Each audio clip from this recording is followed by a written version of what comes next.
ఎస్ఐఆర్లో నా ఓటు పోయిందని నటుడు ప్రకాష్ రాజ్ చాలా తీవ్రంగా ప్రశ్నించారు.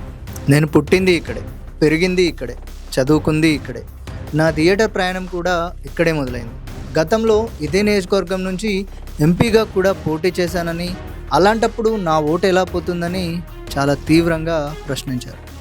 కర్ణాటకలో జరుగుతున్న స్పెషల్ ఇంటెన్సివ్ రివైజన్ ఎస్ఐఆర్ ప్రక్రియలో భాగంగా బెంగళూరు నియోజకవర్గం నుంచి తన ఓటును తొలగించారంటూ ప్రకాష్ రాజ్ తీవ్రంగా స్పందించారు. తనతో పాటు దాదాపు 65 లక్షల మంది ఓటర్ల పేర్లను కూడా ఇలాగే తొలగించారని ఆయన ఆరోపించారు. కానీ ఎన్నికల సంఘం మాత్రం ప్రకాష్ రాజ్ ఓటును పూర్తిగా తొలగించలేదని చెప్తుంది. ఆయన ఓటర్ ఐడిలో ఉన్న చిరునామాకు ఆఫీసర్స్ వెళ్లారని, ప్రకాష్ రాజ్ 4 ఏళ్ల క్రితమే ఆ చిరునామా నుండి మారిపోయారని గుర్తించామని ఈసీ తెలిపింది. ప్రస్తుతం ఆయన మరో ప్రాంతంలో నివసిస్తున్నట్లు ఆయన అంగీకరించారని కూడా పేర్కొంది. నైబర్స్ ప్రాపర్టీ మేనేజర్ ఇచ్చిన వివరాల ఆధారంగా ఆయన పేరును షిఫ్టెడ్ కేటగిరీలోకి మార్చినట్లు ఈసీ వివరణ ఇచ్చింది. కొత్త అడ్రస్తో ఫామ్ 6 ఇస్తే ఓటర్ వివరాలను అప్డేట్ చేసుకోవచ్చని కూడా స్పష్టం చేసింది. అంటే ప్రకాష్ రాజ్ నా ఓటు తొలగించారని అంటుంటే ఈసీ మాత్రం ఓటును పూర్తిగా తొలగించలేదు, చిరునామా మారినందుకు షిఫ్టెడ్గా గుర్తించమని చెప్తుంది. ఇదే ఇప్పుడు ఎస్ఐఆర్పై పెద్ద చర్చకు కారణమైంది. అసలు ఎస్ఐఆర్లో ఏం జరుగుతుంది? ఎస్ఐఆర్ అంటే ఓటర్ల జాబితాను పూర్తిగా పరిశీలించి చనిపోయిన వారి పేర్లు, డూప్లికేట్ ఓట్స్, శాశ్వతంగా వేరే ప్రాంతానికి వెళ్ళిపోయిన వారి పేర్లు, గుర్తించలేని ఓటర్ల వివరాలను పరిశీలించే ప్రక్రియ. కర్ణాటకలో దీనికోసం వేలాది మంది బిఎల్ఓలు ఇంటింటికి వెళ్ళి వివరాలు సేకరిస్తున్నారు. కానీ ఒకవేళ ఓటర్ ఇంట్లో లేకపోతే ఏంటి పరిస్థితి? ఉద్యోగం కోసం మరో సిటీలో ఉంటే, వేరే దేశంలో ఉంటే, ఇల్లు ఖాళీగా ఉంటే, లేదా నైబర్స్ ఇచ్చిన సమాచారం తప్పుగా ఉంటే ఆ ఓటర్ను ఆబ్సెంట్ లేదా షిఫ్టెడ్గా గుర్తించే అవకాశం లేదా? ఇలాంటి అనుమానాలే ఇప్పుడు ఎస్ఐఆర్ పారదర్శకతపై ప్రశ్నలు లేవనెత్తుతున్నాయి. రాజకీయ నాయకులకు ఇదే భయం.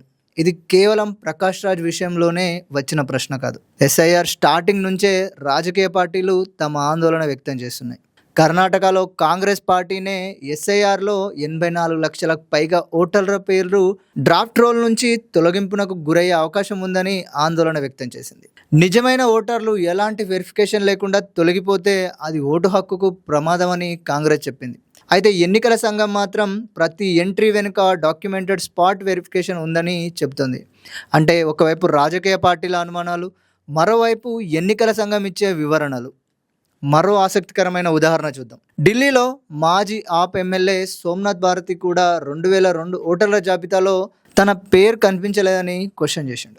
అయితే ఢిల్లీ చీఫ్ ఎలక్టోరల్ ఆఫీసర్ మాత్రం ఒక కీలకమైన క్లారిటీ ఇచ్చింది. 2002 ఎస్ఐఆర్ జాబితాలో పేరు లేకపోవడం ఒక్క కారణంతో ప్రస్తుత ఓటర్ల జాబితా నుంచి పేరు తొలగించరని స్పష్టం చేసింది.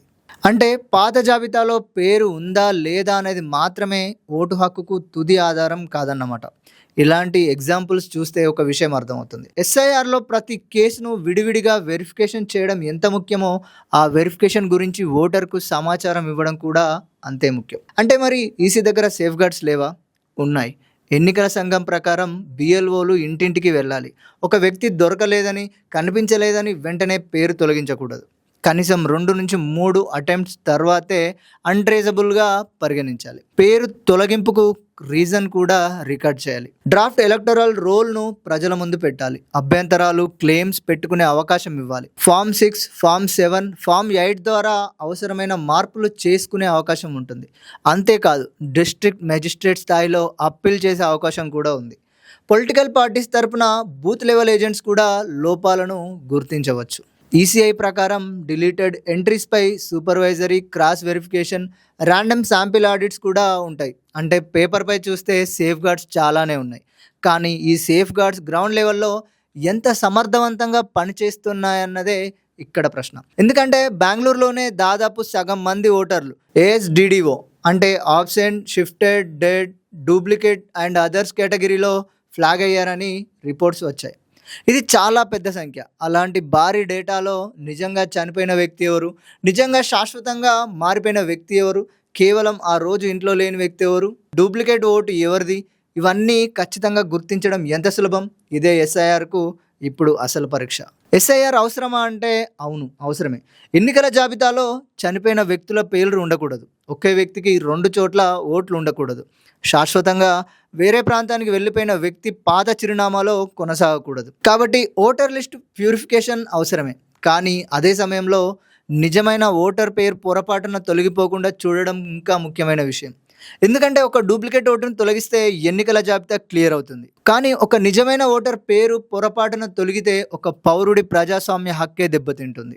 మరి ఎస్ఐఆర్లో ట్రాన్స్పరెన్సీని ఎలా కొలవాలి? ఎన్ని పేర్లు తొలగించామన్నది మాత్రమే లెక్క కాదు. ఎన్ని పేర్లు ఎందుకు తొలగించాం, ఎన్ని క్లెయిమ్స్ వచ్చాయి, ఎన్ని అబ్జెక్షన్స్ వచ్చాయి, ఎన్ని పేర్లు తిరిగి చేర్చాం, ఎన్ని అప్పీల్స్ పెండింగ్లో ఉన్నాయి. ఈ డేటా పూర్తిగా నియోజకవర్గాల వారిగా ప్రజలకు అందుబాటులో ఉంటేనే ఎస్ఐఆర్పై నమ్మకం మరింత పెరుగుతుంది. ప్రకాష్ రాజ్ కేసులో కూడా అదే ప్రశ్న. ఆయన ఓటు తొలగించారా లేదా షిఫ్టెడ్గా గుర్తించారా? ఎన్నికల సంఘం వివరణ ఇచ్చింది. ఇప్పుడు ప్రకాష్ రాజ్ కొత్త చిరునామాతో ఫామ్ 6 సమర్పిస్తే విషయం పరిష్కారం కావచ్చు. కానీ ఈ కేసు కంటే పెద్ద ప్రశ్న ఇంకోటి ఉంది. దేశంలో కోట్లాది మంది సాధారణ ఓటర్ల విషయంలో ఇదే స్థాయి వెరిఫికేషన్ జరుగుతుందా అని. ఎందుకంటే ప్రకాష్ రాజ్ లాంటి సెలబ్రిటీ పేరు కనిపించకపోతే అది వార్త అవుతుంది. అదే ఒక రాజకీయ నాయకుడి పేరు కనిపించకపోతే అది చర్చ అవుతుంది. కానీ ఒక సాధారణ వ్యక్తి పేరు ఓటర్ల జాబితా నుంచి మాయమైతే, అతనికి అది తెలియకపోతే అతని ఓటు గురించి ప్రశ్నించేది ఎవరు? అందుకే ఎస్ఐఆర్ సాధించిన సక్సెస్ అనేది ఎన్ని పేర్లు తొలగించామన్న దానిలో కాదు, ఒక్క అర్హుడైన ఓటర్ పేరు కూడా అన్యాయంగా తొలగకుండా చూసామా లేదా అన్న దానిలోనే ఉంటుంది. ప్రకాష్ రాజ్ ఓటు వివాదం ఇప్పుడు ఈ పెద్ద ప్రశ్ననే దేశం ముందు పెట్టింది.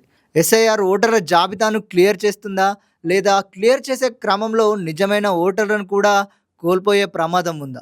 దీనికి సమాధానం చివరి ఓటర్ల జాబితా వచ్చిన తర్వాతే మరింత స్పష్టంగా తెలుస్తుంది.